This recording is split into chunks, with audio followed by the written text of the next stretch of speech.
Terima kasih banyak Bu Asni Furaida. Assalamualaikum warahmatullahi wabarakatuh. Bapak Ibu peserta workshop Waalaikumsalam penelitian warahmatullahi linguistik pasca humanisme.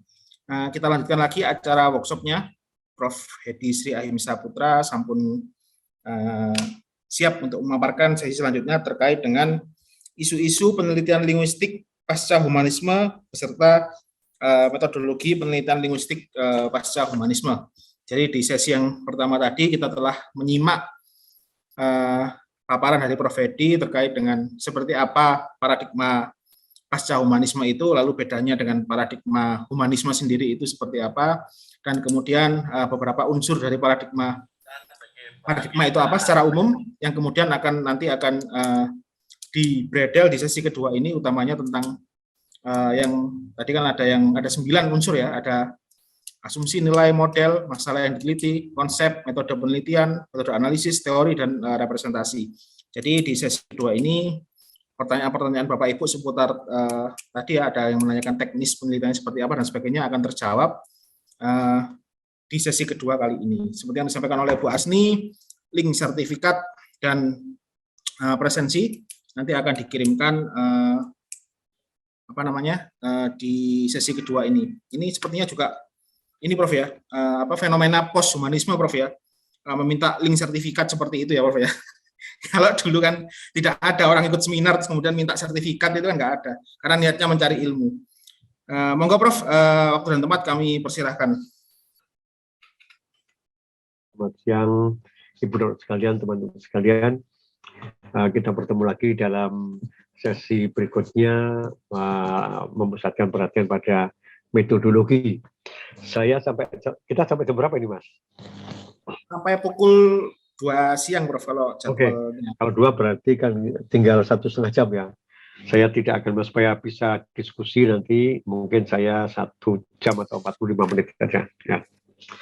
Dan ini mungkin lebih pendek. Baik, yang ini saya katakan sebagai sketsa metodologis, maka bahas sketsa, karena memang sebetulnya belum ada buku metode penelitian linguistik yang posthumanistik itu saya cari-cari nggak ada, dan memang penelitian linguistik dengan paradigma posthumanistik ini belum banyak ya. Jadi saya hanya bisa menyampaikan secara garis besar saja ya, seperti sketsa gitu ya, bukan gambar yang detail karena detailnya memang belum muncul. Kalau sudah ada mestinya kan ada handbook of penelitian linguistik humanistik posthumanistik kan gitu ya. Nah, mengapa belum tegas betul? Karena linguistik pasca humanisme memang belum sangat berkembang. Harusnya tadi barat kalau kita lihat malah ada macam-macam memang di sana. Juga ada transhumanisme ya, yang kemudian berbeda dengan posthumanisme itu, dan itu tentu saja harus kita lihat sebagai hal yang berbeda karena memang mengarahkan perhatian pada yang berbeda. Dan buku-buku metodologi penelitian linguistik yang berkenaan dengan paradigma pasca humanisme ini saya belum menemukannya ya. Hanya 1-2 memang yang ada artikel-artikel dengan kadang-kadang secara implisit menunjukkan metodologinya ya. Nah, saya mencoba untuk menangkap itu aja ya. Nah, kemudian topik kajian memang tidak sangat jelas ya, kadang-kadang jelas tapi sempit ya. Jadi kalau kita melihat pasca humanisme yang begitu luas, sebetulnya ya ada beberapa fokus tapi masih kecil-kecil yang betul-betul luas begitu, saya belum menemukannya. Mungkin sudah ada tapi saya belum menemukannya ya. Nah, karena itu metodologi masih perlu dikembangkan, dan kita nggak perlu risau dengan ini karena kita bisa mengembangkan metodologi itu sendiri ya. Nah, pasca humanisme kita tahu sangat berkembang dalam sastra dan filsafat, dan sekarang mulai masuk ke disiplin lain. Karena itu ketika masuk ke linguistik, saya kira juga akan ada metodologi yang berbeda ya, dan karena berbeda maka tentu saja hasilnya juga berbeda. Nah, pertanyaan pertama ketika kita akan menggunakannya di Indonesia ya, itu adalah apakah Atau seperti apa fenomena sosial budaya pasca humanisme ini? Atau fenomenanya seperti apa sih Pak kandungan dalam kehidupan kita sehari-hari? Dan kemudian seperti apa gejala kebahasaannya? Karena bagaimana juga kita nggak bisa mengabaikan gejala kebahasaannya, karena ini adalah penelitian linguistik, toh. Jadi mau tidak mau tetap perlu ada perhatian lebih besar terhadap kebahasaan itu, sebab kalau tidak, ya tidak akan menjadi post-human linguistics, ya, tapi ya hanya post-human biasa gitu. Nah, tentu di sini juga kita perlu ingat bahwa ada 3 varian post-humanisme, ya, yaitu yang biologis. Di sini terutama adalah manusia dan hewan yang muncul relasinya. Kemudian teknologis, itu manusia dan teknologi. Nah, yang filosofis ini lebih pada pemikiran baru manusia, ya, yang ada dalam buku-buku filsafat maupun yang tidak sangat filsafat mengenai posthumanisme. Nah, fenomenanya, maka kita bisa melihat apa fenomena sosial yang perlu kita lihat sebagai fenomena posthuman itu. Ya, itu adalah relasi sosial antara manusia dengan makhluk lain dan teknologi yang dibuatnya. Ya, jadi ada relasi manusia dengan hewan terutama, ya, kemudian dengan teknologi. Ya, tadi saya katakan misalnya dengan hewan hasil cloning, atau kemudian dengan teknologi yang dibuat oleh manusia sendiri, ya, apakah itu implant, sesuatu yang disisipkan ke tubuh kita, ataukah itu robot dan sebagainya itu, ya, atau manusia dengan unsur hewan dan unsur teknologi pada tubuhnya. Jadi kita mungkin akan punya saudara yang ya cangkok ginjal, ya cangkok jantung, atau kemudian imitasi jantungnya imitasi, atau kemudian pakai pemacu jantung dan sebagainya, ya. Nah, bagaimana interaksi atau relasi sosial kita dengan individu-individu yang seperti itu, ya. Nah, di sisi lain kita juga tahu bahwa memang ada dalam kehidupan kita itu cerita-cerita yang menunjukkan imajinasi manusia tentang sesuatu yang mungkin bisa dikatakan post-human. Bisa tunjukkan aja gambar Putri Duyung, ya. Biasanya kan gambar Putri Duyung itu ya sensual gitu, ya. Ini yang biasanya ini yang ya saya nggak tahu yang gambar mungkin laki-laki juga, karena bayangannya Putri Duyung gitu kan, setengah manusia kemudian setengah hewan dan cantik gitu kan. Dan tapi ini kan dalam mitos, ya. Sebelum adanya aliran posthumanisme, mungkin pertanyaan kita apakah Putri Duyung itu makhluk posthuman gitu. Nah, kalau dengan kacamata yang tadi ya bukan, ya, karena ini bukan hasil rekayasa genetika, ya. Tapi kita bisa melihat mungkin ide-ide yang posthumanistik itu ya tampaknya sudah muncul, ya, di era-era sebelumnya, ya. Kemudian masuk dalam film kartun. Ini mungkin kalau ibu dan bapak yang suka film kartun dari Disney itu ya bisa melihat ya The Little Mermaid, ya. Ini menarik, ya. Dan bagaimana di situ memang ya hewan-hewan menjadi seperti makhluk manusia, ya kan. Wajahnya dibuat seperti manusia, bisa ngomong seperti manusia dan sebagainya gitu. Nah, ini apakah sudah termasuk fenomena posthuman gitu? Kalau dengan kacamata yang tadi ya tidak, tetapi interaksi kita dengan begini mungkin ya termasuk fenomena posthuman. Tapi kalau sosoknya itu sendiri jelas bukan, karena ini kan bukan hasil rekayasa genetika, ini dalam mitologi manusia. Tetapi yang baru-baru ini menarik, ya, bahwa banyak karya-karya seni bahkan fotografi yang menunjukkan makhluk-makhluk hasil persilangan manusia dengan hewan gitu, seperti ini, ya. Bagaimana tubuhnya manusia betul tapi wajahnya kucing betul gitu, ya. Ini karya seni modern kalau ini, ya. Tapi apakah ini bisa dikatakan mungkin imajinasinya imajinasi posthuman, ya. Yang ini mungkin bisa mengilhami para ahli genetika untuk melakukan persilangan, ya, manusia dengan hewan tertentu. Ada lagi ini menarik sekali, saya agak kaget dengan ini, ya. Bagaimana cover fake ya dari tabloid USA Today yang sangat terkenal di Amerika itu tentang hybrid babies ya. Dan bagaimana kemudian ya seolah-olah ini terjadi benar gitu ya, kayak kupingnya kayak babi, ada tanduknya gitu kan. Ini nah kalau dengan perspektif yang modern, ini hasil rekayasa genetika, maka ini bisa dikatakan fenomena posthuman gitu. Nah, jadi intinya pada hal seperti itu kita bisa melihat adanya campur tangan manusia pada ini. Nah seperti ini juga ya kan, ini makhluk hybrid. Apakah ini fenomena posthuman? Kalau filmnya mungkin bisa dikategorikan begitu, genre-nya science fiction gitu ya. Tetapi kalau makhluknya itu sendiri, ya ini masih imajinasi. Ya. Mungkin akan mengilhami munculnya memang makhluk-makhluk yang seperti ini. Ya. Karena kemudian manusia tadi seperti saya katakan berusaha menciptakan makhluk hibrida. Gitu. Ya. Nah, kita perhatiannya lebih nanti pada persoalan kebahasaannya. Nah, pertanyaan kita tentu saja dengan melihat itu tadi, adakah fenomena kebahasaan di sana? Ya, dan kalau ada fenomena kebahasaan post-human itu seperti apa sih? Kan itu ya, supaya kita bisa meneliti memang secara linguistis ini memang post-human kan itu. Nah, adakah makhluk post-human dulu? Pertanyaannya, sudah ada ya, cyborg ini ya, cybernetics organism, ini singkatan dari cybernetics organism ya, makhluk yang hasil dari cybernetika gitu. Kemudian manusia yang implanted tadi, yang dimasuki alat benda tertentu tadi ya, itu mungkin sudah termasuk makhluk post-human ya, karena tubuhnya dimasuki benda tertentu dengan teknologi tertentu yang membuat manusia ini punya kemampuan tertentu atau mempunyai ciri tertentu. Nah, adakah fenomena post-human?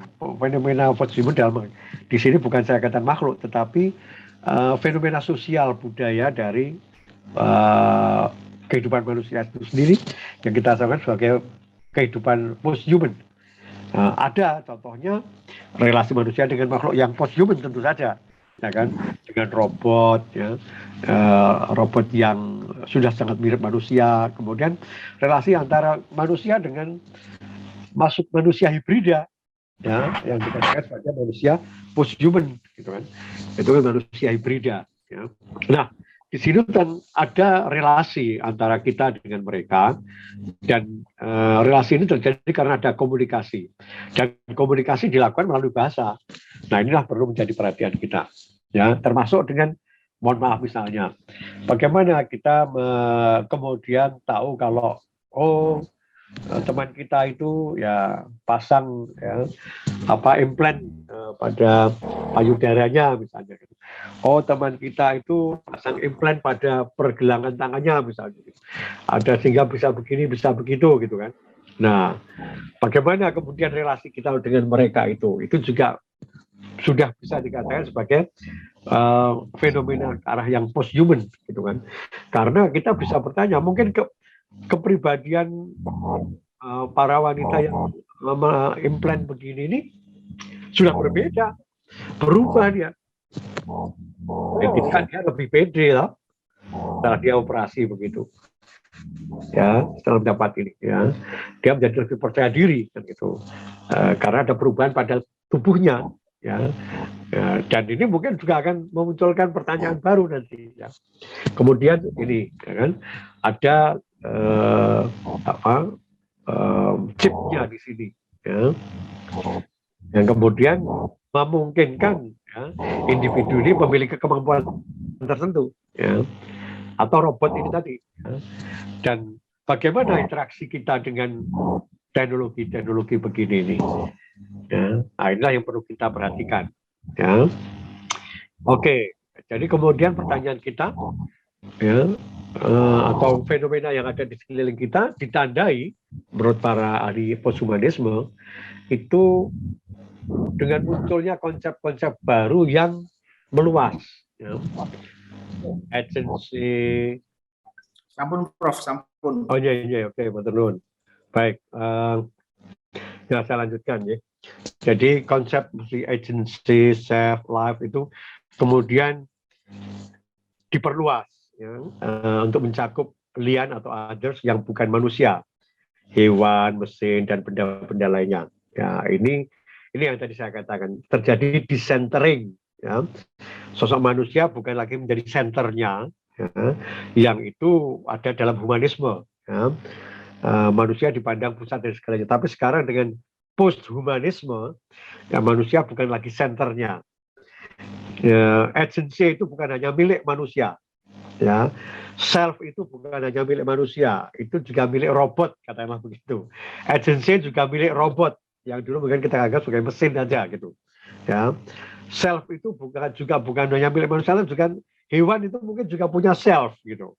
Atau kita pandang sebagai sesuatu yang punya self gitu. Life itu tidak hanya manusia gitu, tapi bisa juga benda-benda ini. Ya. Nah, mungkin juga kalau begitu ini kembali seperti zaman dulu dong. Ya, sangat mungkin ke orang bicara animisme segala macam. Sangat mungkin, hanya saya kira ada perbedaan. Ya, kalau di masa itu orang tidak punya kesadaran tentang itu, tapi kalau sekarang orang sangat sadar tentang itu. Nah, itu mungkin yang membedakan. Ya, jadi kalau dulu dalam yang namanya animisme, dinamis segala macam itu, orang masuk di situ tanpa bisa membuat jarak. Ya. Tapi kalau sekarang tidak. Ya, sekarang justru kemudian orang bisa membuat jarak, bisa melihat dirinya dari jauh gitu. Kalau dulu kan tidak. Dan ini dimungkinkan karena kita ya sudah punya cara berpikir yang berbeda. Ya, nanti kita bisa melakukan interaksi di mana kita menjadi lebih sadar akan diri kita sendiri dan juga lebih sadar tentang yang lain gitu. Ya. Selama ini itu tidak begitu muncul, ya. Karena apa? Karena itu tidak ditulis, ya. Jadi di era yang lama itu semuanya masih lisan, dan ketika kita itu melihatnya secara lisan, maka sulit untuk melakukan refleksi. Ya. Yang bisa kita lakukan adalah kalau kita menuliskannya sehingga kita bisa membuat jarak dengan diri kita, dan disitulah kita kemudian bisa melakukan refleksi. Nah, ini saya kira yang penting untuk kita lihat bagaimana perbedaannya dengan yang dulu, ya. Dan disinilah kemudian kita bisa melihat nanti pada masyarakat kita seperti apa, ya. Oke, jadi berkenaan dengan posthumanisme, pandangannya seperti itu. Nah, perkembangan ilmu biologi di Indonesia bagaimana? Ini pertanyaan kita, karena kan tadi ada 3 wacana ya, biologi, teknologi, dan filsafat budaya, ya, berkenaan dengan posthumanisme. Nah, di Indonesia bagaimana yang biologi? Ya, belum semaju di Amerika atau Jepang lah. Saya belum mendengar di Indonesia soal cloning, mengcloning, ya, kecuali tadi soal kata Mas Akwin soal klonon tadi, gitu kan. Ya, kemudian soal teknologi, itu juga belum semaju di Amerika, ya. Robot kita kan, ya mungkin masih itu, dan kita pun belum sampai pada menulis tentang robot itu dan memunculkan pemikiran-pemikiran yang reflektif tentang robot itu. Ya, imajinasi kita belum seberani penulis-penulis di Barat, menurut saya. Ya, apalagi ya soal filsafat dan budayanya tentu saja. Nah, pertanyaan kita kemudian, adakah fenomena post-human di Indonesia? Ya, kalau ada seperti apa? Ya, dan apa gejala kebahasaannya? Nah, ini yang penting untuk kita pikirkan atau kita lihat lebih dulu supaya kemudian kita bisa melakukan penelitian posthumanism ini dengan tepat gitu kira-kira, ya. Nah, saya mencoba penggunaan susuk itu bagaimana ya kan? Susuk itu kan yang implanted toh, ya. Apakah itu bukan fenomena posthuman? Ya. Nah, saya mengatakan ada rekayasa di situ pada tubuh manusia oleh manusia, ya. Dan rekayasa ini menggunakan barang atau benda buatan manusia, logam, ya, paku, jarum, ya toh? Kita tahu itu, ya. Dan itu buatan manusia. Apa bedanya dengan chip kan gitu? Ya, sebenarnya kalau dilihat itu ya podo kan gitu. Fungsinya juga begitu ternyata, ya. Rekayasa ini, ya, memberi susuk itu dilakukan untuk meningkatkan kinerja manusia, ya. Seperti halnya benda-benda yang implanted pada manusia itu membuat pemakainya lebih meningkat kinerjanya, ya. Paling tidak kemudian cukup mempengaruhi emosinya, kepribadiannya. Ya, mohon maaf tadi yang saya katakan, mereka yang kemudian suntik itu ya, atau kemudian wajahnya di macam-macam itu ya, itu menjadi lebih pede mungkin. Ya, jadi ada sesuatu yang berubah pada dirinya karena itu.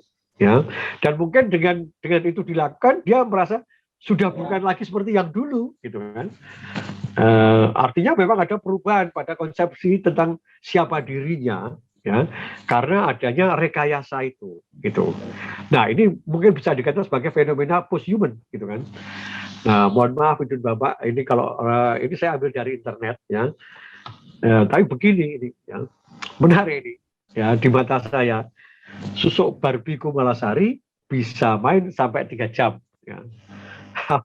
Ini kan, ya, apa bedanya dengan teknologi implan di barat kan gitu, yang juga meningkatkan kinerja. Ini kan meningkatkan kinerja tuh, ya, bisa main sampai 3 jam. Nah, kita sudah tahu maksudnya kan kurang lebih, ya, nggak perlu saya jelaskan.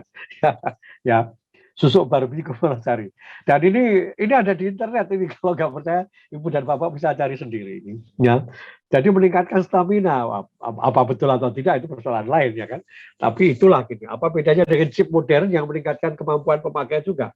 Kalau gitu pemakai susuk itu post human itu sebetulnya, ya kan, dalam konteks ini. Dan kita melihat seperti apa susuk yang ditanamkan begini. Ya, ini contoh beberapa susuk, ya, yang biasa dimasukkan ke dalam tubuh, ya, seseorang, ya, dan kemudian mungkin dia kemudian menjadi lebih kuat, ya, atau tidak orang tegas tapak paluning pande gitu kan, otot kawat jadi otot kawat balung besi katakanlah begitu, ya. Kemudian tubuhnya tidak bisa dilukai, atau kemudian menjadi terlihat sangat cantik, ya kan. Saya punya seorang pembantu, ini cerita agak personal.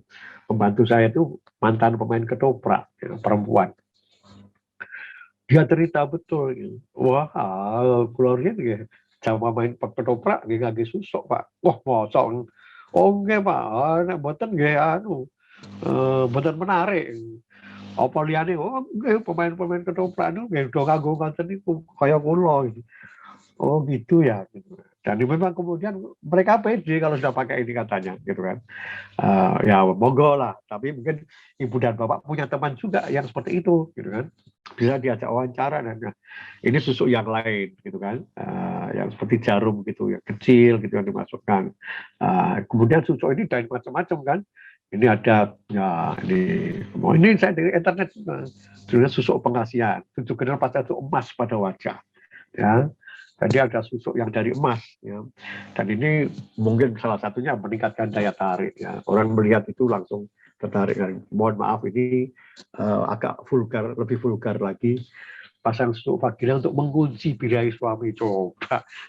Saya itu terkaget-kaget melihat ini di internet. Wah, kok ada sangat berani, sangat terbuka, ya. Saya sendiri tidak tahu apa maksudnya mengunci birahi itu.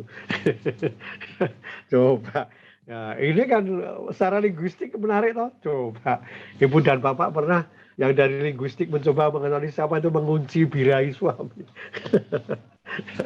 Ya, ini menurut saya sebuah inovasi linguistik, ya, menurut saya. Saya ini bertanya ini apa ini maksudnya mengunci birahi suami. Luar biasa, ya. Apakah itu artinya juga membuat mainnya lebih lama? Walau alam, ya. Tapi gambarnya perempuan, coba berani fotonya dipasang di situ, ya. Nah, anyway, kita bisa melihat di sini. Apakah ini bukan fenomena post-human, gitu, ya? Mungkin kita sebagai orang Jawa bisa menganggapnya ini fenomena post-human, Ibu dan Bapak sekalian, ya.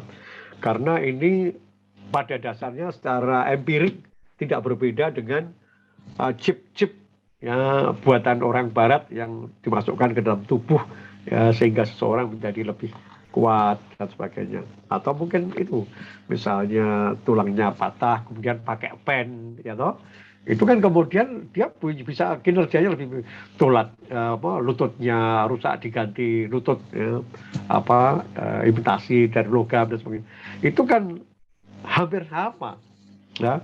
prinsipnya orang kinerjanya menjadi lebih baik, kan gitu. Sama dengan orang menggunakan susuk. Nah, kita kalau melihat ini, maka tentu kita bisa, tentu ada aspek kelinguistikannya, aspek kebahasaannya, ya. Kemudian ini contohnya, bagaimana wajah ya yang penuh susuk ini, ya ini ya, di rongsen kelihatan susuknya, luar biasa. Ini orang sudah tua pasti, karena giginya sudah begini ya.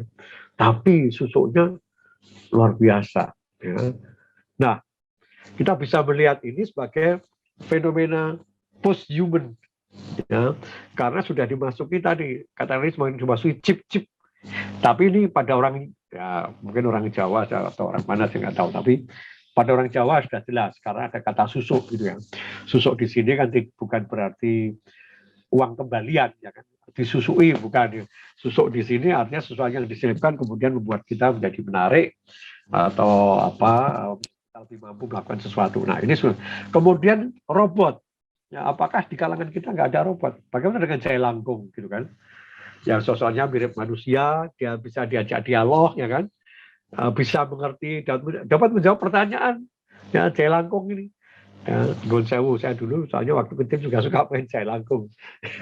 Wah, itu serem banget, ramai meriah itu. Ya, saya jadi pikir-pikir ya, apa ini tidak seperti robot gitu ya? Mungkin memang belum seperti robot banget ya, tapi artinya kadang-kadang kok dia bisa dengan cara tertentu ya itu memberikan jawaban-jawaban atas pertanyaan yang diajukan.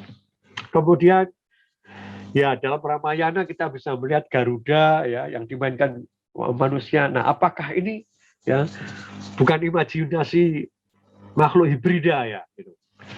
Nah, jadi sebetulnya kalau melihat fenomena ini, saya yang mengatakan jangan-jangan di sekeliling kita ini juga sudah ada post-humanistic fenomena gitu ya.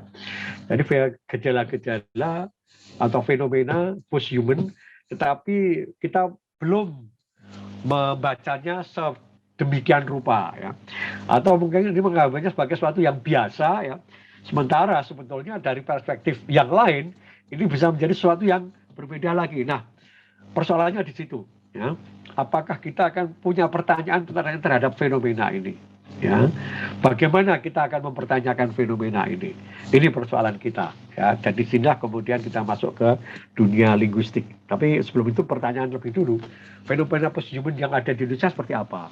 Ya, kata Mas tadi orang pakai susuk itu termasuk fenomena post-human. Kita bertanya fenomena kebahasaannya seperti apa di sana? Ya, ada nggak? Pasti ada kan gitu. Kalau begitu itu bisa kita teliti. Ya.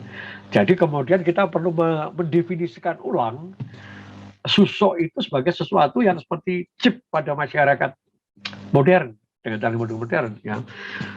Kalau ditanya, loh kan kita nggak tahu cara kerjanya susuk. Nah, chip itu pun kita juga nggak tahu. Yang tahu kan saintisnya, gitu kan. Susuk kan kita nggak tahu. Yang tahu kan dukunnya kira-kira begitu, ya kan? Nah, jadi apa bedanya? Nah, kalau kita bisa menerima bahwa susuk itu adalah fenomena post-human, ya, karena di situ orang yang memakai susuk itu sudah tidak seperti orang biasa lagi, maka ya berarti sudah ada fenomena itu. Ya. Dan kalau sudah ada fenomena seperti itu, berarti ada kebahasaannya. Nah, kita bertanya, bahasa post-human itu ada seperti apa kira-kira kalau kaitannya dengan fenomena tadi? Kita harus lihat dialog antara dukun dengan pasien ketika masang susuk kan gitu, atau dia wacana susuk yang berkembang dalam masyarakat Jawa seperti apa kan gitu. Nah, ini yang penting untuk kita kemudian nanti gali kalau kita melakukan penelitian. Jadi kita harus melihat dulu fenomenanya ada enggak. Ternyata ada, baru kita bisa melakukan penelitian. Ya. Bagaimana dengan manusia, dengan hewan, robot, dan sebagainya. Nah, ini kita bisa lihat apakah di sekeliling kita sudah ada atau belum. Kalau sudah ada dan kita bisa mengatakan sebagai fenomena post-human, maka kita bisa menelitinya. Ya. Nah, relasi manusia dengan makhluk-makhluk ini tadi bersifat dinamis, dapat berubah. Ya. Nah, pertanyaan kemudian, kajian linguistik seperti apa yang dapat dikembangkan ya berkenaan dengan fenomena-fenomena seperti itu. Nah, disinilah kita masuk ke linguistik pasca humanisme. Nah, ini yang mungkin sudah ditunggu oleh teman-teman. Ya, saya mengatakan bahwa di sini ada seorang ahli yang sekarang makin terkenal, namanya Alasdair Pennycook. Ya, dia merintis posthumanisme dalam linguistik terapan, ya, applied linguistik. Ya. Pennycook ini melihat bahwa perubahan teknologi, perkembangan ilmu biologi membuat relasi manusia dengan lingkungan itu berubah. Ya, di sini seperti yang saya katakan, ya, manusia hanya salah satu bagian dari sebuah kumpulan unsur-unsur yang saling terhubung, ya, dengan posisi yang kurang lebih sama, di mana manusia bukan senternya, dia hanya salah satu dari kumpulan itu. Dan self dan agency kemudian tidak hanya ada pada manusia, tadi bisa dilekatkan pada hewan, ya, bahwa pada mesin, ya. Nah, karena itulah kemudian ini Pennycook itu menulis buku Posthumanist Applied Linguistics. Ya, jadi bagaimana linguistik terapan itu kalau kita lakukan dengan menggunakan perspektif posthumanist. Ya, monggo teman-teman yang tertarik bisa membaca buku ini. Setahu saya ini buku yang paling jelas menurut saya berkenaan dengan soal linguistik. Saya mencari-cari yang lain belum ketemu. Ini yang banyak kemudian disitasi, dan juga saya melihat bahwa Alasdair Pennycook ini menulis beberapa artikel yang lain yang kemudian juga diacu oleh beberapa ilmuwan yang lain. Nah, saya melihat ini buku yang menurut saya paling develop lah dalam bidang linguistik. Kalau ada teman-teman yang tahu selain ini bisa saya diberitahu, karena saya cari-cari belum ketemu juga yang posthumanist linguistics biasa, ya. Karena memang rupanya pada applied linguistics ini posthumanist bisa lebih diterapkan. Mengapa? Karena kemudian bahasa bukan hanya bahasa senternya, pusatnya, tapi yang lain-lain. Nah, terapan itu memungkinkan itu. Sementara kalau linguistik murni kan senternya masih hanya pada bahasa. Itulah mungkin mengapa linguistik murni tidak betul-betul muncul gitu ya. Tapi ini dugaan saya aja. Mungkin saja sudah ada linguistik yang betul-betul posthumanis ya, tapi saya belum tahu. Saya cari-cari belum ketemu tulisan yang seperti itu, dan nggak ketemu juga. Ya. Nah, kalau ada yang menemukan, silahkan saya diberitahu. Ini yang berhasil saya temukan tulisannya, dan menurut saya menarik karena kemudian saya bisa tahu bagaimana pandangannya. Mari kita lihat. Jadi menurut Pennycook tadi peralihan, ya, shift, ya. Nah, kita menunjukkan tadi saya katakan paradigm shift. Di sini sebenarnya sudah ada paradigm shift, ya. Jadi ada peralihan dari humanist ke post-humanist ini, maka berarti applied linguistics itu ya harus mencakup dua aspek bahasa dan kognisi, ya, dengan perspektif pada bahasa yang disebarkan, didistribusikan, ya. Apa dua aspek ke bahasa dan kognisi itu? Yaitu pertama bahwa bahasa itu embedded, enacted, ya. Dan itu ada dalam pikiran manusia. Itu yang pertama. Nah, ini yang biasa. Tapi kemudian yang tidak biasa itu juga extended, distributed, situated, ya, dalam konteks. Ya. Jadi bahasa tidak lagi hanya ada di dalam diri manusia, tapi juga dengan yang di luarnya. Ya. Beyond its location in the mind. Di luar lokasinya di pikiran. Ini saya kira implikasi yang sangat penting. Ya. Biasanya kan memang language and cognition yang banyak kan gitu, bahasa dan pikiran, dan itu humanistik karena senternya manusia dan language, ya. Tapi ketika kemudian dikeluarkan dari sana bahwa kajian kita yang post-human tidak hanya di situ, harus keluar dari sana juga. Yang pertama tidak ditinggalkan, tetapi ini diperluas, ya. Artinya kemudian di-extended, ya, diperluas, dan kemudian ini berkaitan dengan sesuatu yang distribusikan, ya, disebarkan, dan kemudian berada dalam konteks, ya, ditempatkan dalam konteks, situated konteks, ya, dan itu berarti sesuatu yang di luar tadi human mind, ya. Kalau yang di dalam itu interior in the human mind, exterior to it berarti exterior dari human mind, dan itu language beyond its location in the mind, ya. Jadi bahasa itu tidak lagi hanya ada dalam pikiran. Bukan berarti yang dalam pikiran tadi salah, tidak. Itu betul, ya. Tetapi itulah perspektif humanistik. Nah, kalau perspektif post-human itu harus ditambah lagi, kan gitu. Kalau enggak, apa bedanya dengan yang tadi? Kan? Jadi diperluas itu dengan lokasinya yang di luar, ya, konteks, ya, yang di luar sana. Jadi bahasa tidak lagi sesuatu yang hanya ada dalam pikiran, tapi juga ada dalam kehidupan sosial ini yang distribusikan, diperluas, ya, berada dalam sebuah konteks. Nah, inilah perspektif yang menurut Pennycook, ya, merupakan perspektif post-humanism. Ya, tentu tetap disatukan dengan yang tadi, ya, humanistik tetap dipertahankan, tapi plus. Jadi boleh saya katakan, mungkin kalau kita mengatakan post-humanistik itu adalah humanistik plus, nah, kira-kira begitu, ya. Jadi kita bisa melihat perbedaannya dengan yang tadi. Nah, tentu saja plus ini punya implikasi, ya kan? Bukan hanya sekedar objeknya tambah luas, tapi juga kemudian objek ini tidak sama persis lagi dengan yang dulu, sehingga metodologinya menjadi terpengaruh, ya kan?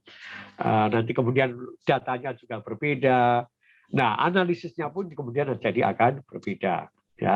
Jadi ada implikasi-implikasi tadi seperti saya tunjukkan pada paradigma, ya. Pertanyaannya berubah, objeknya berubah, nah itu yang ke atasnya juga berubah. Dan itu mengapa berubah? Karena asumsinya berubah, kan gitu. Nah, ini yang perlu diingat. Nah, Pennycook, ya, menghubungkan linguistik yang post-human dengan berbagai konsep yang berasal dari actor network theory dan new materialism. Mengapa actor network? Dengan actor network ini, seorang aktor tidak lagi menjadi center, ya, dia berada dalam network yang lain. Nah, itulah mengapa dia menggunakan teori ini, karena ini bisa membantunya membangun linguistik yang post-humanistik. Ya, kemudian new materialism. New materialism itu kan, ya tadi yang saya katakan chip segala macam itu kan bahan-bahan baru, ya, kan banyak sekali sekarang ini materi-materi baru yang kita dulu tidak tahu, ya kan, bagaimana benda-benda di sekeliling kita itu banyak merupakan benda yang apa ya, dikreasi dengan material baru. Ya, lantai kita ya tidak lagi keramik seperti dulu, tidak lagi marmer seperti dulu, tapi marmer yang sudah semi atau mungkin marmer tiruan atau apa, enggak tahu. Keramiknya juga tidak seperti dulu, dan gelasnya juga begitu. Saya melihat pisau-pisau sekarang aja, wah ini alatnya dari apa ini? Ya bahannya apa? Sudah ada bahan-bahan baru, ya.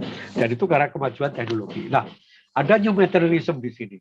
Nah, inilah yang dimaksud, ya, bahwa bagaimana materi-materi baru ini akan berpengaruh pada kehidupan kita. Ya. Nah, ketika kita melihat ada aktor-aktor yang lain, maka agency itu dalam linguistik post-human dipahami sebagai sesuatu yang distributed, generated, ya, melalui kumpulan, ya, berbagai elemen dan manusia yang berbagai macam. Ya. Dan bahkan konsep linguistik repertuar, ya, repertuar kebahasaan itu dalam perspektif post-human adalah sesuatu yang embodied, embedded, extended, dan enacted. Ya. Jadi bukan hanya embodied dan embedded, ya, seperti yang dulu, tapi extended dan enacted. Artinya sesuatu yang diperluas dan kemudian juga dibangkitkan, enacted. Ya.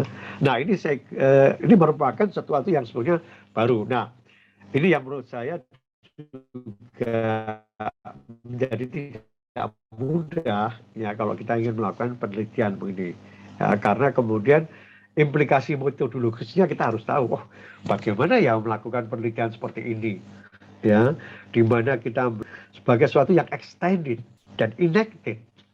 Nah, ini yang harus kita sadari betul-betul, karena dari sanalah kemudian kita baru bisa melihat bagaimana apakah kita melakukan kajian betul-betul post-humanistik atau tidak. Ya. Nah, muncul konsep-konsep baru, Ibu dan Pak sekalian, teman-teman sekalian, ya, yang namanya semiotic assemblages atau kumpulan semiotis. Ya, assemblage itu kan kumpulan dari berbagai, tapi tidak hanya kumpulan, juga ada relasinya di sana. Tapi bukan dikatakan sebagai sistem, ya, tapi ya kumpul gitu ya. Mungkin perangkat lah saya katakan, perangkat semiotisnya itu di center the human and language. Ya, jadi manusia dan bahasanya bukan lagi senternya, ya, tapi lebih pada manusia dan bahasa itu di antara elemen-elemen yang lain atau assemblages yang lain, ya, perangkat tanda yang lain. Ya, bukan hanya di situ kita bicara tentang human dan manusia dan bahasanya, tapi juga yang lain-lain itu harus dilihat sebagai sistem semiotis. Ya, dan inilah yang kemudian kita melihat bahwa tidak dilihat sebagai sesuatu yang statis, individual, interiorized, tapi dynamic and distributed. Nah, ini pandangan dari Pennycook, ya. Sehingga karena ada semiotic assemblages tadi, kumpulan-kumpulan penanda atau petanda tadi, maka kemudian kita punya namanya linguistic landscape. Ya, apa ini? Ya, saujana kebahasaan. Landscape itu saya terjemahkan saujana, kata teman saya yang dari setting. Oh, landscape itu saujana, Mas. Oke. Kalau ini saujana kebahasaan. Ya. Kemudian muncul lagi istilah multilingual cityscape. Ya, saujana kota yang itu terbangun dari bahasa yang berbagai macam gitu. Ya, jadi muncul di sini, bukan Pak sekalian, teman-teman sekalian, konsep-konsep baru, ya, kata kunci baru tadi saya katakan, yang kemudian membuat kita melihat fenomena itu berbeda, ya, tidak lagi seperti dulu. Ya, bukan berarti yang dulu salah, tidak. Tapi kita melihat, oh ini bisa dilihat dengan cara yang baru. Gitu. Fenomena kebahasaannya bisa dilihat dengan cara baru ketika kita melihat ini sebagai semiotic assemblages.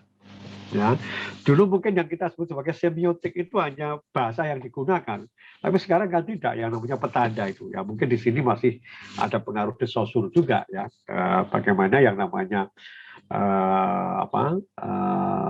ilmu budaya itu akan menjadi semiologi, ya kan? Jadi kita meneliti berbagai macam sistem tanda atau penanda yang berinteraksi satu dengan yang lain. Nah, disinilah kemudian penelitian akan diarahkan pada objek baru, yaitu misalnya tadi multilingual cityscape atau lahan kota multilingual atau saujana kota multilingual. Ini sendiri sebagai konsep yang masih perlu didefinisikan lagi dan dipahami dengan baik. Ya. Tidak mudah ini. Tapi yang jelas ini merupakan suatu kawasan di mana ada banyak petanda yang berasal dari berbagai macam bahasa. Saya bayangkan begini, Ibu dan Pak sekalian. Ibu dan Bapak ke Malioboro, ya kan, itu cityscape, ya kan, bukan landscape. Itu artinya lahan yang ada, kawasan yang ada di kota. Ya. Nah di sana ada banyak petanda, ya. Ada Malioboro Mall, ya, kemudian ada Kentucky Fried Chicken. Nah, itu kan ada berbagai macam tulisan, ya. Dan ada yang bahasa Inggris, ada yang bahasa Jawa, ada yang bahasa Indonesia. Ya. Nah, bagaimana kita menganalisis dan bagaimana interaksi itu dengan manusia yang ada di sana? Itu sebetulnya salah satu objek, ya, penelitian dari yang namanya post-human linguistics. Ya, jadi kita bisa melihat sekarang kawasan, ya, di mana di sana ada berbagai macam petanda kebahasaan, ya, yang berinteraksi satu dengan yang lain. Dan itu tidak terlepas dari manusianya, karena manusianya tetap yang kemudian perlu kita perhatikan karena dia yang membangun tanda-tanda itu juga, ya. Tapi tanda-tanda itu pun juga bisa mengalami perubahan-perubahan, ya. Sebagai contoh dengan hilangnya pedagang kaki lima di sana, sekarang Ibu dan Pak bisa menganalisis Pak. Oke, teras Malioboro, ya. Teras Malioboro itu di sana ada tulisan Jawanya, ya kan?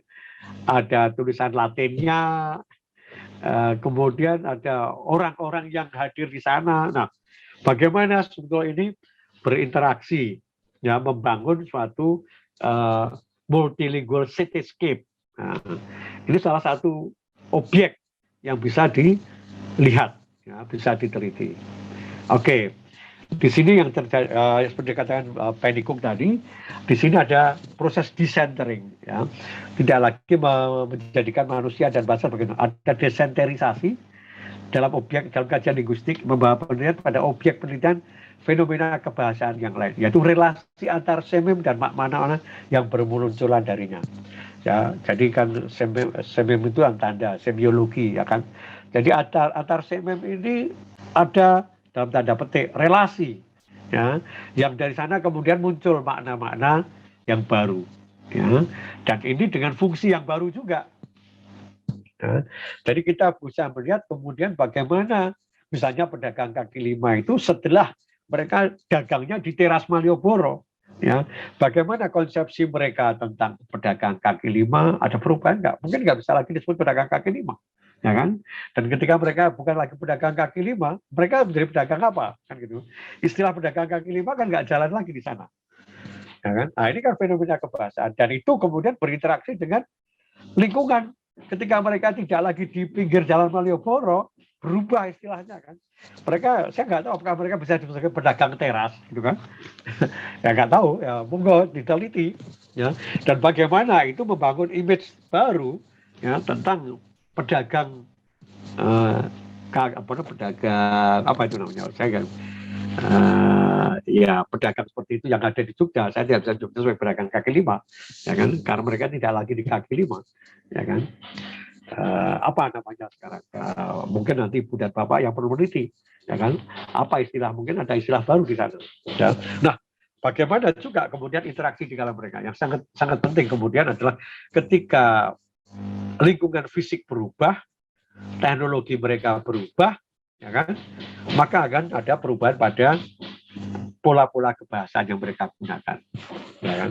Mas Data bisa perhatikan itu. Mungkin kalau membandingkan bagaimana dulu mereka ketika masih pedagang kaki lima dengan sekarang, maka akan tampak perubahan itu, ya.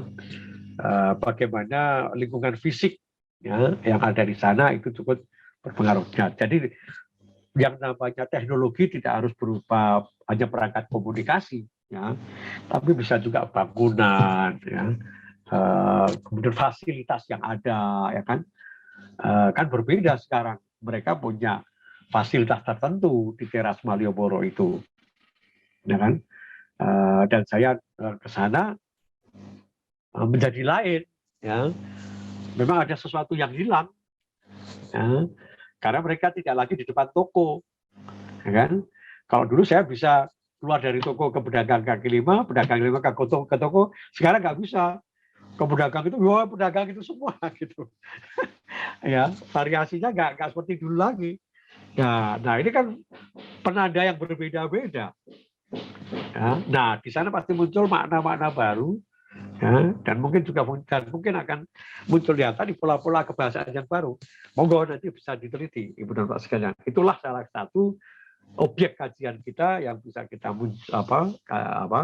kita jadikan topik penelitiannya. Nah, perhatian peneliti pada linguistik yang posthuman ini itu diarahkan pada, wah ini sudah 1:30 ya. Nggak terasa. Betul ya Mas ya, 1:30 ya? Ya, how our interaction with technology affect our self-recognition.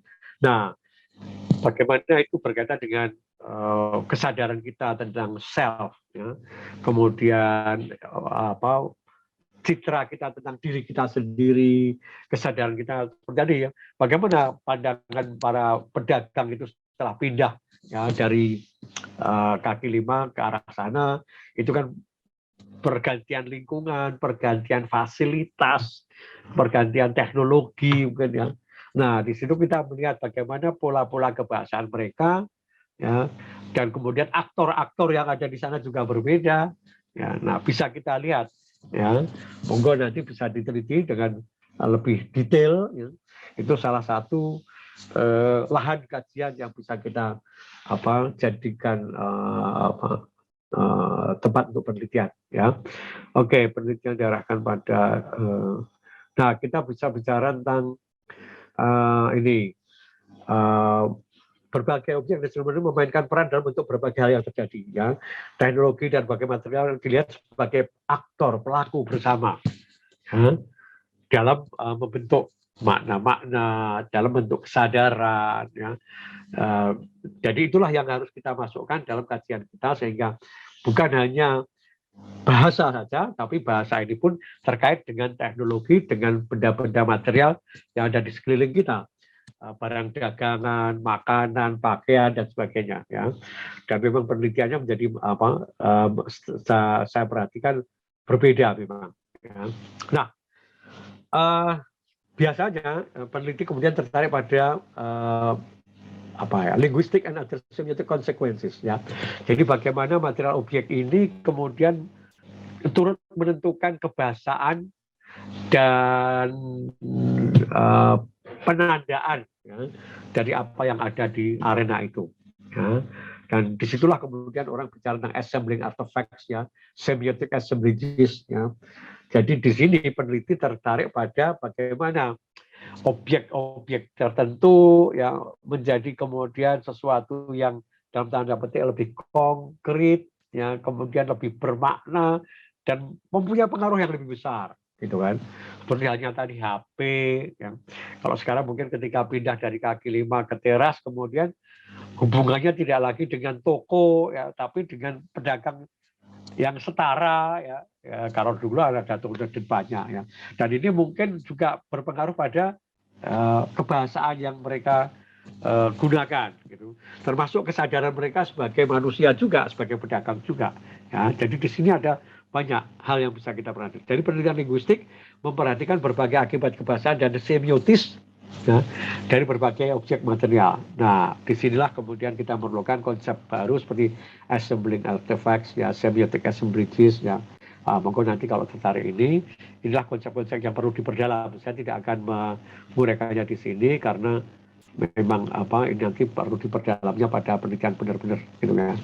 Nah, kemudian ini sekedar contoh aja bagaimana orang meneliti tentang ikan dan phone cards di suatu di suatu tempat, ya, di kalangan pedagang tertentu, ya, itu kemudian punya efek dan sama dan ada yang sama, ada yang berbeda, dan merupakan assemblages, ya. Jadi ikan dan phone cards ini, ya, itu bagian dari sebuah setting arena gitu yang datang bersama, ya, membentuk assemblages of material, tapi sekaligus juga assemblages of semiotis, gitu, ya. Dari kumpulan penanda-penanda, petanda-petanda, ya, yang dimanfaatkan oleh manusia, ya, dan kemudian diurai, disambung lagi, diurai. Nah, disinilah kemudian penelitian kita itu menjadi memperhatikan lebih pada dinamika yang ada, ya. Penelitian memperhatikan cara berbagai objek hadir dalam ruang yang kompleks dengan efek yang sama dan berbeda, di mana manusia atau pelanggan, barang, dan bahasa berkumpul dan berpencar pada waktu tertentu. Ya, digunakan dalam wacana ngobrol satu pedagang dengan pedagang yang lain, kemudian disebarkan, kemudian diurai lagi, dikumpulkan lagi, seperti itu, ya. Jadi penelitiannya betul-betul berada pada setting yang sangat aktual, Ibu dan Pak sekalian. Dan ini mungkin yang tidak mudah, ya. Oke, nah disinilah kita harus merumuskan masalah, Ibu sekalian, karena penelitian tidak bisa dilakukan tanpa perumusan masalah. Jadi harus ada pertanyaan-pertanyaan yang muncul, ya, berkaitan dengan fenomena yang ada di hadapan kita, sehingga kita bisa, tapi yang lagi perlu diingat adalah interaksi antara berbagai macam sistem tanda tadi. Nah, metodologi pengumpulan datanya saya melihat seperti ini, ya. Kita perlu melihat pada wacana, percakapan, bisa pada ini, ya, tidak harus. Karena kita bisa melihat pada wacana relasi manusia dengan teknologi, dengan lingkungan material dan sebagainya. Jadi ada berbagai macam fenomena, tapi jangan lupa dengan soal percakapan ini, ya, karena tidak bisa bahasa itu lepas dari percakapan. Hanya ini harus ditempatkan dalam tadi relasi dengan yang lain, percakapan antara manusia dengan makhluk posthumanis, ya, kemudian percakapan manusia dengan hewan, percakapan manusia dengan teknologi. Nah, ini yang perlu diperhatikan, ya. Nah, metode pengumpulan datanya menjadi sebenarnya tidak rumit, biasa seperti yang dilakukan dalam penelitian linguistik yang sudah ada. Satu, menyimak percakapan para aktor, merekam dan memahami kondisi aktor, ya.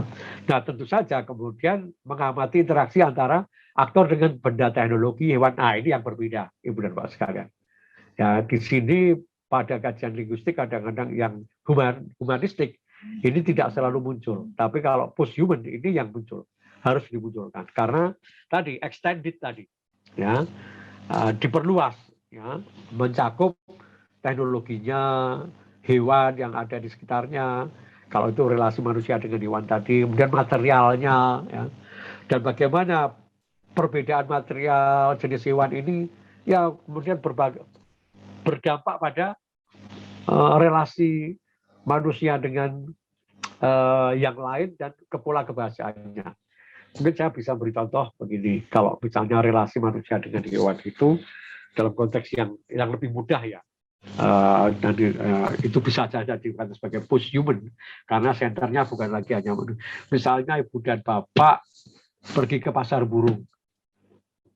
Ya, di sana kan ada macam-macam burung. Saya nggak tahu apakah ibu dan bapak pernah kamu coba aja ke pasar burung di mana yang baru itu. Saya lupa namanya. Saya pernah ke sana tapi saya lupa namanya, Pak. Ya, itu di sana kan ada macam-macam burung gitu. Ada kutut, ya ada jenis parkit, ada jenis ini. Nah, jenis hewan ini wacananya bisa lain-lain. Ya, ngomong mengenai kutut itu apa yang penting? Itu lain dengan ngomong dengan misalnya parkit, ya, atau mengenai gelate gitu ya. Itu sudah lain gitu kan. Mengenai ayam alas gitu juga sudah lain lagi. Nah, dan relasi antara manusia dengan hewan-hewan itu juga berbeda-beda. Dan perhatikan betul-betul, ya, hewan itu juga tidak sepenuhnya dianggap sebagai hewan. Nah, tapi dianggap sebagai makhluk hidup yang mungkin kadang-kadang diperawat seperti aktor gitu. Nah, ini penting, Bapak sekalian, ya, karena disitulah sebetulnya bagaimana kita melihat relasi manusia dengan yang non-human, ya, pola kebahasan apa yang mereka bangun di sana. Nah, kemudian bagaimana kita melakukan wawancara mendalam dengan para aktor untuk mengetahui soal self-awareness, self-image, self-recognition, ya, sebagai hasil interaksi mereka dengan berbagai lian tadi, ya, teknologi, hewan ataupun yang lain. Nah, jadi metodologinya sebenarnya tidak sangat berbeda, Ibu dan Pak sekalian, teman-teman sekalian. Yang berbeda adalah pada objeknya. Ya, jadi kita perluas tidak hanya pada manusia dengan bahasanya, tapi manusia plus non manusia, dan itu bisa materi, bisa hewan, ya, dan bagaimana relasi di antara itu, ya, bagaimana itu berpengaruh pada diri manusia. Nah, tentu saja ini menjadi suatu topik yang memang post-human, ya, karena tidak hanya mengenai manusia. Nah, dan disitulah kita bisa mengangkat lian-lian yang lain, the others, ya, yang bukan hanya others dalam artian suku bangsa yang lain, tapi others itu bisa juga adalah hewan maupun material. Ya. Oke, dan yang terakhir, data yang terkumpul umumnya memang data kualitatif, Ibu dan Bapak sekalian. Bisa kita kuantitatifkan, tapi umumnya adalah, nah disinilah yang kita tidak mudah, menurut saya, karena kita harus sangat detail ya. Saya perhatikan dari beberapa hasil penelitiannya Pendikuk itu, waduh, ya detail sekali, ya. Dia memperhatikan percakapan, merekam percakapan, dan sekaligus mendeskripsikan apa yang mereka lakukan. Itu luar biasa. Juga aktor-aktornya. Jadi misalnya ketika dalam setting di dapur sebuah restoran itu ada berbagai macam orang, dan pekerjanya tidak hanya dari satu suku. Ada orang Bangladesh, ada orang dari Timur Tengah, ada orang kulit putih, ada orang kulit hitam. Ya, ketika ganti aktor itu linguistiknya juga berbeda. Dan ketika membicarakan apa yang hidangan yang akan disampaikan itu juga sudah berbeda lagi. Jadi luar biasa.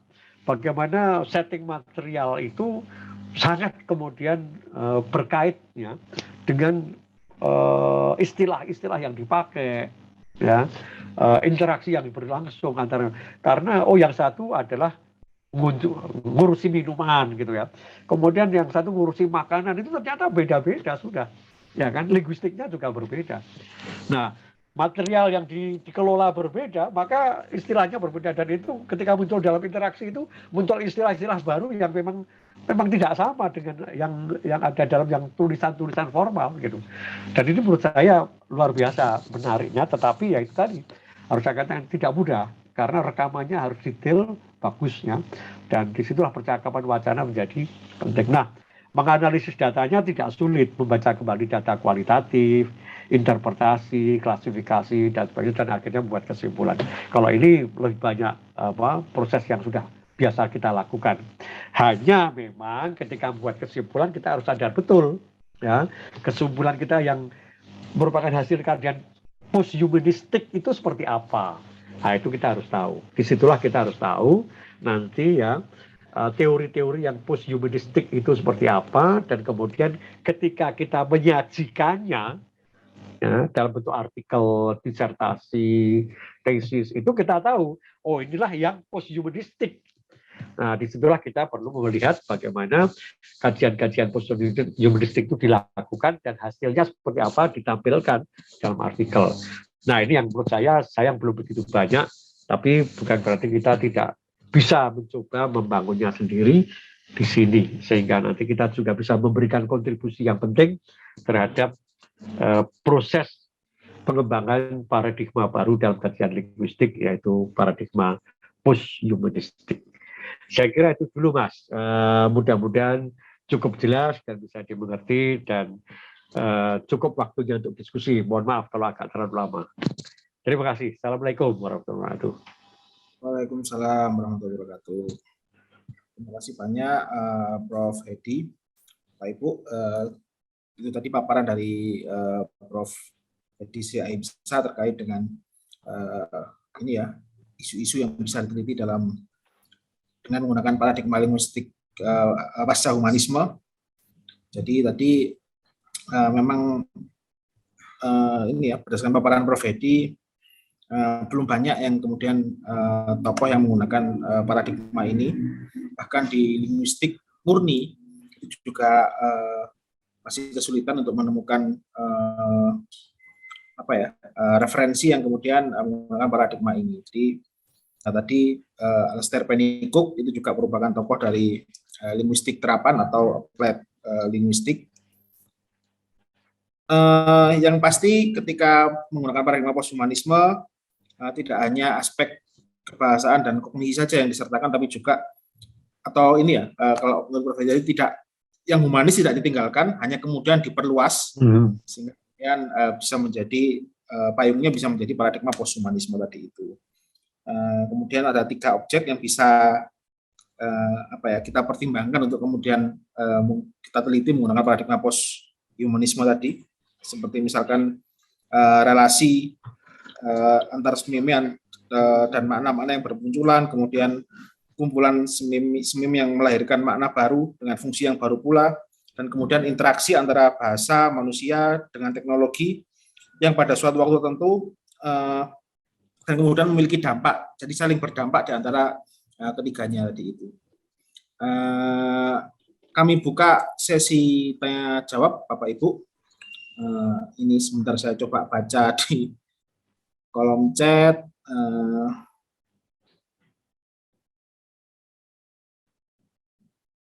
Sebentar. Ini ada banyak teman yang mana ya? Ya, banyak sekali, Pak. Ya. Yang mana? Ya, moga. Tidak semuanya pertanyaan kok ini. Ya. Mungkin ini dulu dari Ibu Lili Wahyuni. Ibu Lili Wahyuni dari Universitas Brawijaya. Kajian linguistik post-humanis menekankan pada pergantian objek, bukan hanya manusia, tapi juga fasilitas teknologi aktor melalui kajian makna baru, pola kebahasan baru, hasilnya nanti menjadi habitus manusia. Apakah setelah diterima sebagai suatu kebenaran, sesuatu yang dipandang sebagai post-humanis, akan menjadi humanis baru, atau masih disebut sebagai post-humanis? Nah ini Prof. Apakah akan kembali ke setelah sesuatu itu diterima sebagai hal yang baru tadi diterima sebagai suatu kebenaran, hal tersebut kemudian masih dianggap post-humanis atau jadi humanis yang baru? New human berarti ya, new human. Oke. Terima kasih pertanyaannya. Tapi ini pertanyaan humanis sebenarnya. Karena Mbak masih pakai habitus. Ya, habitus kan Bourdieu. Dan itu structure within human gitu kan. Padahal ini kan bukan sesuatu terinternalisasi. Jadi bahasa terinternalisasi tidak muncul lagi harusnya. Ya, kalau kita masih pakai terinternalisasi, unconsciously, secara tidak sadar kita masih pakai perspektif humanis. Nah, ini memang tidak mudah. Pindah dari humanis ke post humanis itu memang tidak gampang. Ya, kadang-kadang kita pikir pindah ternyata belum pindah. Ya, karena kosakata kita semantik semiotik kita masih semiotik humanis, gitu kan. Nah, ini bukan persoalan terinternalisasi atau tidak terinternalisasi. Bukan itu persoalannya. Ya. Kalau itu persoalan humanis. Ya. Tapi persoalannya adalah bagaimana interaksi antara aktor dengan yang lain melalui bahasa yang kita bangun. Ya. Jadi bukan persoalan kemudian terinternalisasi dan menjadi habitus, tidak. Bukan itu. Itu bukan persoalan posthumanis. Harus saya katakan. Itu persoalan humanis, gitu. Karena bicara tentang habitus manusia dan internalisasi. Padahal ini kan bukan internalized, tapi malah exteriorized, gitu. Sesuatu yang di luar malahan, ya. Jadi ya ini tidak ditinggalkan, tapi bukan itu fokusnya, gitu. Oke lah kalau mau bicara itu, tapi bukan itu. Kalau posthuman itu lebih pada yang di luarnya, bagaimana pola kebahasaan ini yang muncul di luar sana, hasil interaksi antara manusia dengan lingkungannya. Ya, istilah-istilah baru yang muncul, misalnya tadi saya katakan Sherlock, ya, itu kan sebuah istilah yang muncul karena interaksi kita dengan HP. Dan ketika kita bicara tentang HP itu ada peta, ya kan, dan peta di situ kemudian kalau kita ingin tahu bisa di-copy dan di-share, sehingga muncul istilah share location, Sherlock, gitu kan. Nah, itulah yang muncul. Apakah itu terinternalisasi menjadi habitus atau tidak? Bukan itu persoalannya. Nah, itu tidak menjadi persoalan. Tapi kita melihat, oh Sherlock itu muncul dari interaksi dari manusia dengan teknologi. WAG, WhatsApp Group, ya kan? Ini kan sebuah istilah yang muncul karena pakai HP. Ya, dan ada perangkat yang namanya WhatsApp. Kan gitu toh? Kalau nggak ada itu, nggak muncul yang namanya WAG. Nah, dan kita sekarang menjadi anggota WAG bermacam-macam, ya kan? Mau ujian buat WAG, mau arisan buat WAG, kan gitu kan? Nah, itu kan kemudian cara berinteraksi kita kan juga sudah berubah. Nah, itulah yang sebenarnya dilihat, Mbak. Jadi mohon maaf, bukan persoalan pada soal internalisasi dan menjadi habitus. Mohon maaf, bukan itu yang disoroti, tapi lebih pada bagaimana ya pola-pola kebahasaan baru muncul ya karena interaksi manusia dengan teknologinya, dan bagaimana juga kesadaran diri manusia mengalami perubahan karena bahasa yang dia pakai dan interaksinya dengan itu. Jadi intinya lebih pada relasi-relasi yang bermunculan ini, Pak. Ya, dan bagaimana itu bisa mempengaruhi apakah itu konsepsi-konsepsi tertentu ya. Tapi intinya bukan pada manusia sebagai senternya. Ya, intinya lebih pada relasi yang membangun sesuatu yang baru, ya, menghasilkan sesuatu yang baru, baik itu sistem tanda yang baru maupun pola-pola interaksi yang baru dan sebagainya karena lingkungan yang berbeda. Saya kira itu. Ya, intinya ke sana, Pak. Saya nambah sedikit ya, Prof. Yeah. Kalau begitu berarti untuk posthumanis ini apakah hanya mengarah pada interaksi yang terus-menerus atau proses? Apakah tidak ada terus kemudian bahwa kalau orang bertanya misalnya, kalau begitu posthumanis itu yang bagaimana? Sembanun. Ya, posthumanis itu yang bagaimana tentunya hasilnya dari tergantung pada objek yang diteliti, Mbak. Karena kalau saya misalnya ini ya, saya meneliti bagaimana penggunaan HP berkaitan dengan pola kebahasaan itu tidak akan sama dengan hasil kemudian meneliti dengan yang lain. Ya, jadi intinya yang membedakan dengan yang ini bisa sampai pada kesimpulan tertentu, ya. Tapi kesimpulan ini bukan mengenai soal manusia dan bahasanya toh, gitu. Tapi lebih merupakan hasil dari interaksi antara manusia dengan lingkungannya melalui bahasa. atau melalui sistem tanda.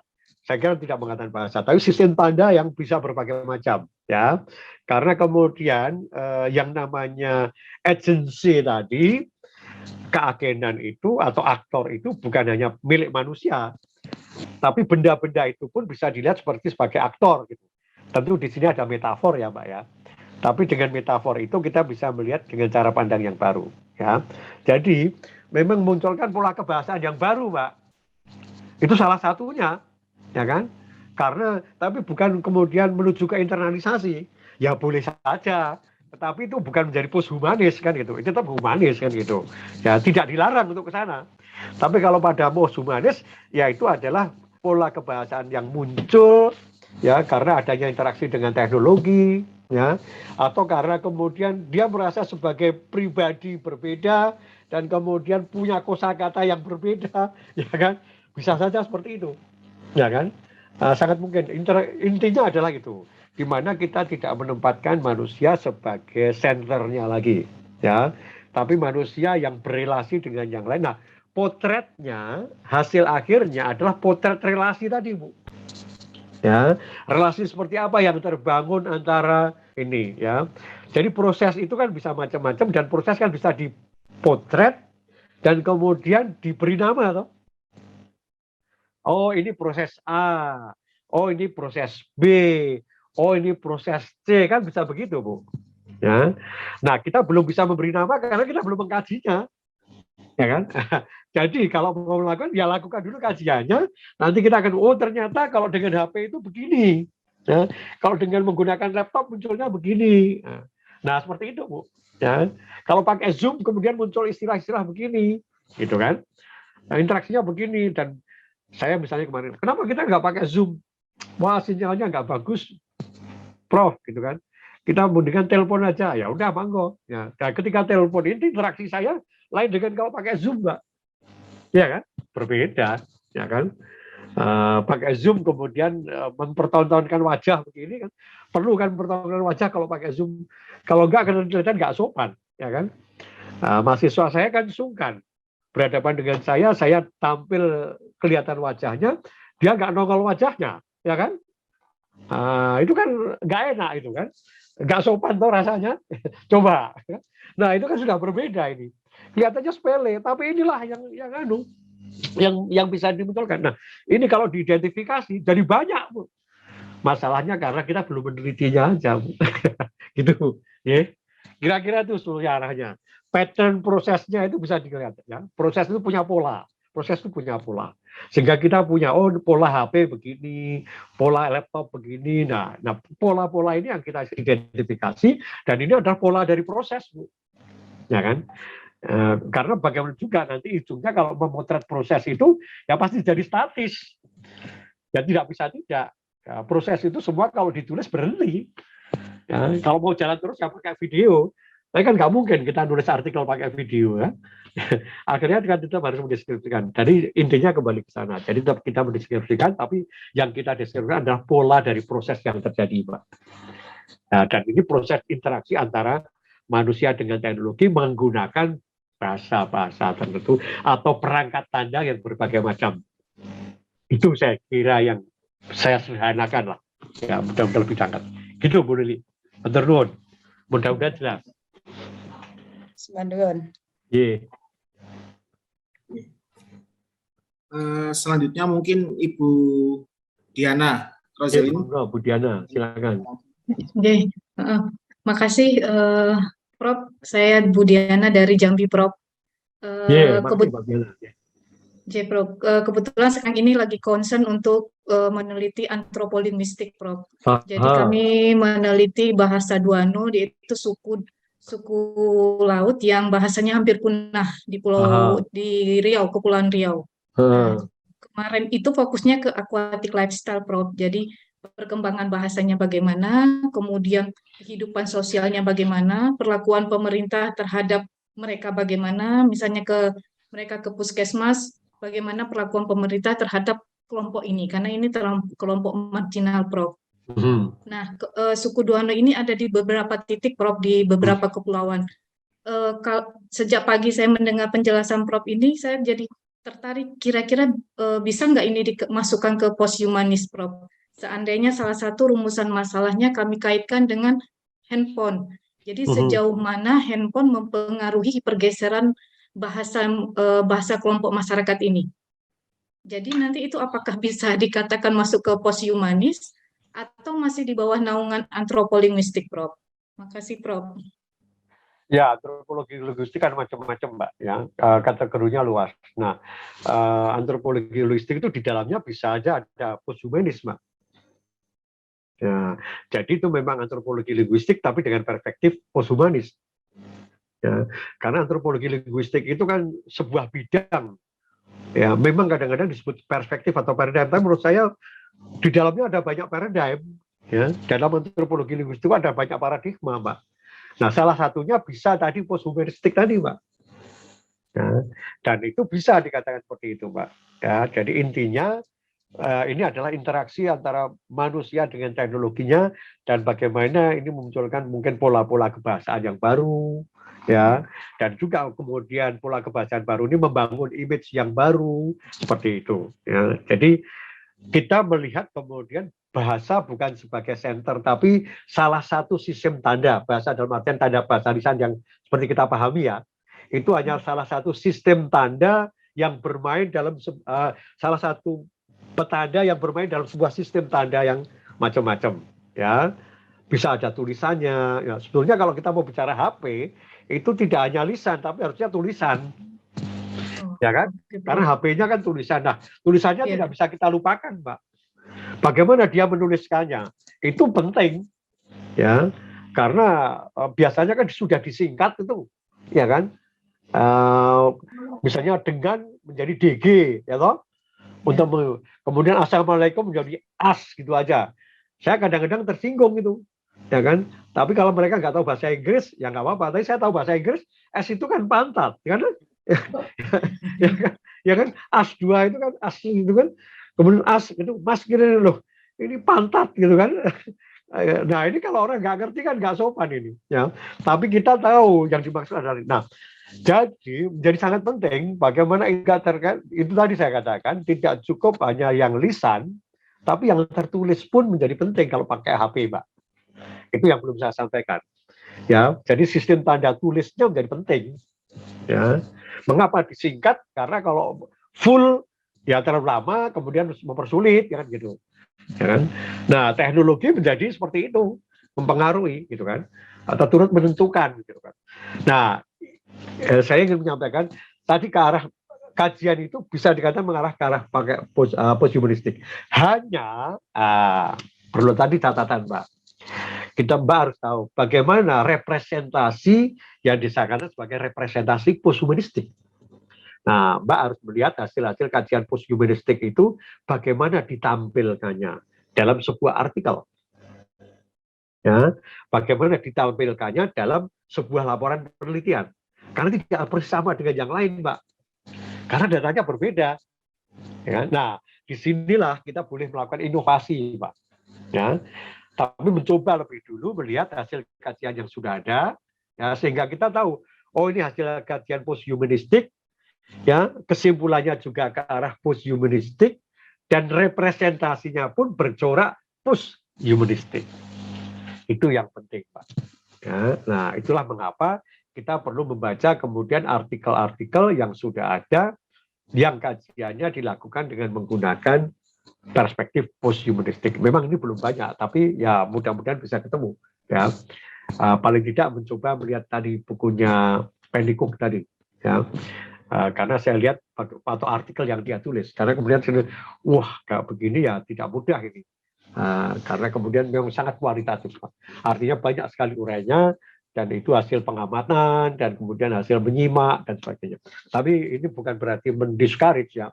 Tapi Mbak Diana bisa melakukan upaya-upaya untuk mencoba membangun representasi ya, atau bagaimana menyajikan hasil kajian itu sehingga bisa dikatakan sebagai kajian yang posthumanistik atau posthumanistiknya menjadi terlihat. Itu yang paling penting, Mbak. Gitu ya. Ya, matur nuwun, Prof. Ya, sama-sama, Pak. Silakan. Terima kasih Bu Diana atas pertanyaannya dan Prof. Edi. Ya. Ini sudah hampir pukul 2, mungkin terakhir ya ini, terakhir mungkin Prof. Ya, Jadi boleh. ini ada satu pertanyaan sudah dari tadi soalnya ini. Jadi dari Pak Zainul Arifin, beliau mengatakan bagaimana dengan fenomena di masa lalu yang kemudian hal tersebut mungkin dituliskan dalam kitab suci atau dalam ini ya, apa namanya, riwayat-riwayat seperti misalkan Nabi Sulaiman yang bisa berbicara dengan burung hudhud, lalu kemudian ada Prabu Siliwangi yang bisa berkomunikasi dengan macan putih, lalu kemudian ada burung merpati yang bisa mengirim surat. Apakah ini fenomena posthumanisme? Yang pertama, yang kedua, lalu mungkin ini pertanyaan ini ya, apakah bisa kejadian di masa lalu atau kejadian yang tertulis dalam kitab suci seperti itu, kemudian dibuat penelitian dengan menggunakan paradigma posthumanisme itu, Prof. Oke, terima kasih. Yang pertama, apakah itu bisa dikatakan termasuk fenomena posthumanisme gitu ya? Dalam artian bahwa posthumanisme itu menempatkan manusia dalam relasi yang dinamis dengan yang lain dan dia bukan senternya, ya, maka bisa, ya, senternya bisa digeser ke burung, ya, hudhud atau bulbul gitu ya, itu tadi kan. Dan kemudian mungkin kita bisa melihat ada nggak sih meta language-nya antara Nabi Sulaiman dengan burung ini? Ya, tapi apakah bisa diteliti? Nah, itu walau alam, ya, punya datanya nggak? Persoalannya kan di situ. Karena itu peristiwa di masa lampau, ya.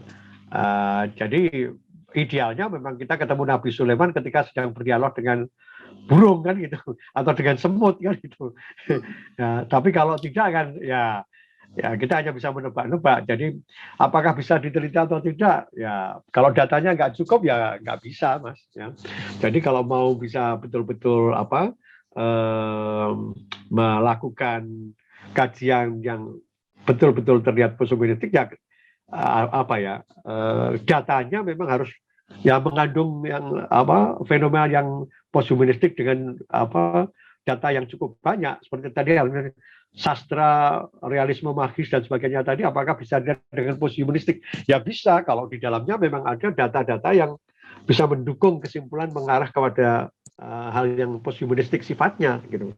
Tapi kalau tidak ya ternyata tidak bisa gitu. Jadi akhirnya ujung-ujungnya apakah kita punya data ya mengenai tadi yang di masa lampau itu hubungan antara manusia dengan hewan dan sebagainya, itu persoalannya di situ. Ya, kalau kita nggak punya datanya ya sama aja ya, kita menggunakan paradigma yang manapun nggak akan bisa kalau datanya tidak mencukupi. Soalnya di situ aja, Mas. Ya, kalau datanya lengkap ya mau diapakan saja pasti bisa. Walaupun misalnya sebuah karya sastra katakanlah begitu, itu kalau di dalamnya ada macam-macam ya pakai strukturalisme bisa, pakai feminisme juga bisa, pakai posthumanisme juga bisa, tergantung apakah karya sastra itu mencakup memang atau menampilkan banyak data yang bisa dianalisis dengan perspektif itu. Nah sama dengan yang itu tadi. Jadi yang masa lampau itu pun bisa, sama halnya dengan kita melihat prasasti dalam arkeologi, ya kan? Tapi kalau prasastinya pendek, nggak banyak informasi di sana, ya kita nggak bisa apa-apa. Ya. Jadi bahkan sangat terbatas sifatnya. Nah intinya kembali pada tadi, apakah datanya ya, cukup ya untuk kita kaji dengan perspektif posthumanistik dan kemudian hasil kajian itu juga sampai pada kesimpulan yang kurang lebih posthumanistik sifatnya kan gitu. Ini saya kira yang penting untuk dilihat bersama. Ya, itu Mas. Mudah-mudahan bermanfaat. Matur nuwun Prof. Hedi. Bapak Ibu, karena waktu sudah menunjukkan pukul 2:03 menit ini di saya kita akhiri workshop hari ini, sekalipun masih banyak pertanyaan ya di kolom chat ini, hanya ya Prof. Hedi juga sudah dari pagi tadi membersamai kita.